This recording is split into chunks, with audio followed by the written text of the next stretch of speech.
Hum, J'aimerais vous poser Bonjour. quelques questions. Pourquoi être conteuse? Eh bien, après la retraite, pour prolonger un peu la vie active et puis entretenir ma mémoire avant la décrépitude, être utile aux autres, puis surtout valoriser la parole au détriment de l'écran tactile.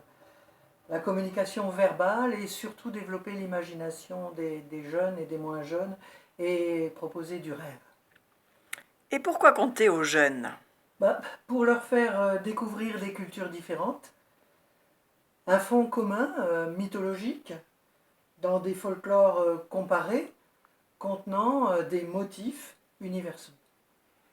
Et pourquoi compter aux adultes alors?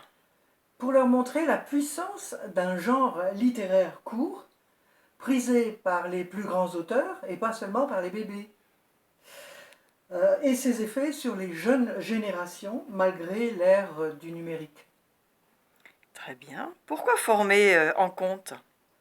Pour donner toutes les armes de la parole, bien sûr. De l'éloquence, du pouvoir de la raison et de l'imagination face à la violence des sociétés. Pourquoi choisir le conte? Pour faire passer le public d'une attention mesurée, cadrée dans le temps de la diversion, du club, de l'activité, à une véritable réflexion sur le monde, la vie, visant une sagesse universelle. Et pourquoi avoir écrit 365 graines de conte?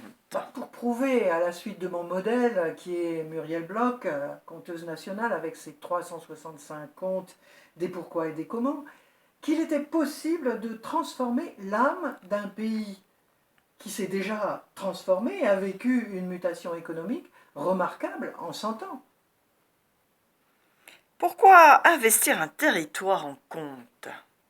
Pour créer une unité de genre dans l'imaginaire des hommes, valoriser leurs histoires personnelles dans l'histoire humaine, pour figer le temps de 365 narrations, le mouvement des idées, en révéler la force, l'enchaînement, la puissance, jusqu'à faire advenir ces récits dans un légendaire, sur un parcours du chemin qui unit la géographie, la géologie, l'histoire, l'économie, l'art, la littérature et la philosophie, autour d'un sens à donner au territoire du Vercors et lui rendre ce que sa beauté a pu aider chacun à survivre, été comme hiver.